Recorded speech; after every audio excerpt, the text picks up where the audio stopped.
Bismillahirrahmanirrahim. Assalamualaikum warahmatullahi wabarakatuh. Selamat siang, salam sejahtera bagi kita semuanya. Om Swastiastu, Namo Buddhaya, salam kebajikan.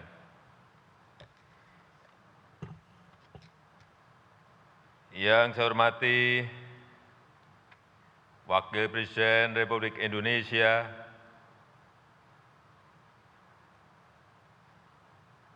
yang saya hormati Ketua, Pimpinan dan Anggota Dewan Perwakilan Rakyat Republik Indonesia,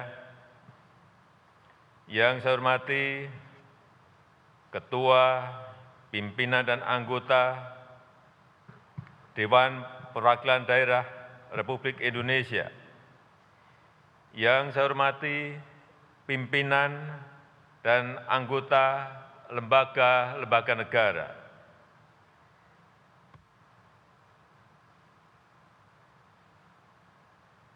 yang saya hormati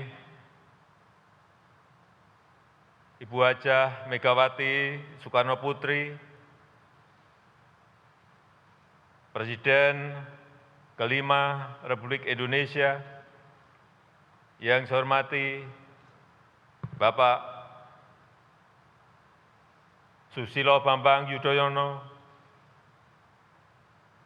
Presiden ke-6 Republik Indonesia, yang saya hormati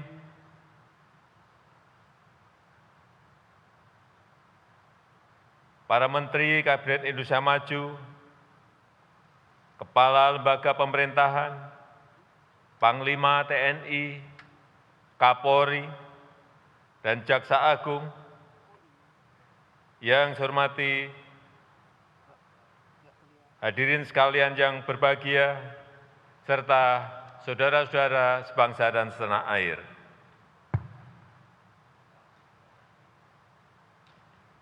Sampai saat ini, pandemi COVID-19 masih belum berakhir. Di tahun 2022, kita masih akan dihadapkan pada ketidakpastian yang tinggi. Kita juga harus bersiap menghadapi tantangan global lainnya, seperti ancaman perubahan iklim, peningkatan dinamika geopolitik, serta pemulihan ekonomi global yang tidak merata.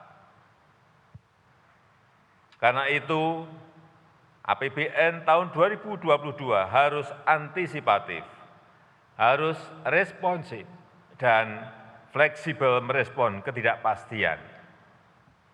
Namun, tetap mencerminkan optimisme dan kehati-hatian. APBN berperan sentral untuk melindungi keselamatan masyarakat dan sekaligus sebagai motor pengungkit pemulihan ekonomi.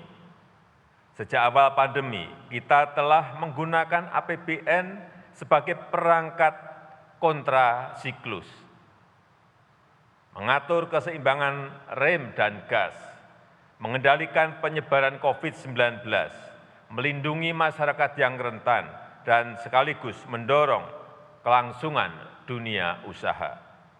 Strategi ini membuahkan hasil. Mesin pertumbuhan yang tertahan di awal pandemi sudah mulai bergerak. Di kuartal kedua 2021 kita mampu tumbuh 7,07% year on year dan tingkat inflasi yang terkendali di angka 1,52% year on year. Capaian ini harus terus dijaga momentumnya. Reformasi struktural harus terus diperkuat. Undang-Undang Cipta Kerja, Lembaga Pengelola Investasi (INA), dan sistem OSS berbasis risiko adalah lompatan kemajuan yang dampaknya bukan hanya pada peningkatan produktivitas, peningkatan daya saing investasi, dan peningkatan ekspor, tapi juga pada penciptaan lapangan kerja yang berkualitas dan pemulihan ekonomi yang berkelanjutan. Hadirin yang saya muliakan, dengan berpijak pada strategi tersebut, pemerintah mengusung tema kebijakan fiskal tahun 2022 yaitu pemulihan ekonomi dan reformasi struktural. Pemulihan sosial ekonomi akan terus dimantapkan sebagai penguatan fondasi untuk mendukung pelaksanaan reformasi struktural secara optimal. Reformasi struktural merupakan hal yang sangat fundamental untuk pemulihan dan akselerasi pertumbuhan ekonomi pasca pandemi. Karena Indonesia bukan hanya harus tumbuh, tapi tumbuh dengan cepat dan berkelanjutan. Untuk itu, produktivitas harus ditingkatkan. Produktivitas akan bisa meningkat bila kualitas SDM membaik. Diperkuat oleh konektivitas yang semakin merata, pembangunan infrastruktur yang dipercepat, termasuk infrastruktur digital, energi, dan pangan untuk mendorong industrialisasi, serta dukungan ekosistem hukum dan birokrasi yang kondusif bagi dunia usaha.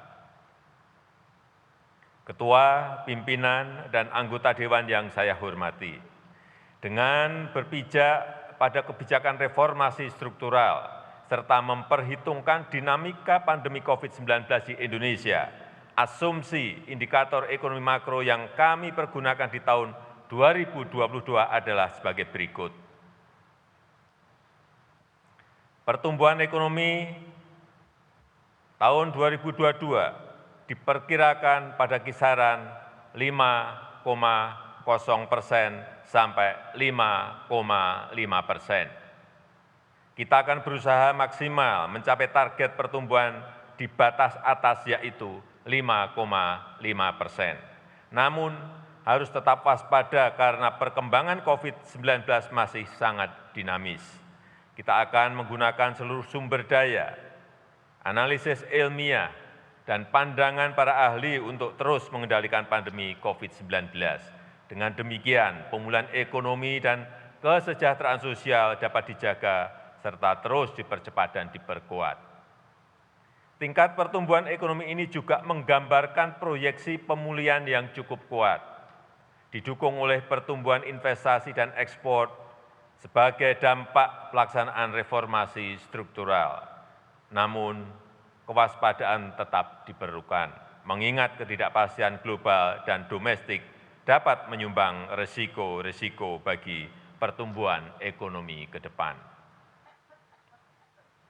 Inflasi akan tetap terjaga pada tingkat 3%, menggambarkan kenaikan sisi permintaan, baik karena pemulihan ekonomi maupun perbaikan daya beli masyarakat. Rupiah diperkirakan bergerak pada kisaran Rp14.350 per US dollar. Dan suku bunga surat utang negara 10 tahun diperkirakan sekitar 6,82%, mencerminkan fundamental ekonomi Indonesia dan pengaruh dinamika global. Harga minyak mentah Indonesia (ICP) diperkirakan akan berkisar pada 63 US dollar per barel. Lifting minyak, gas, dan bumi diperkirakan masing-masing mencapai 703.000 barel dan 1.036.000 barel setara minyak per hari.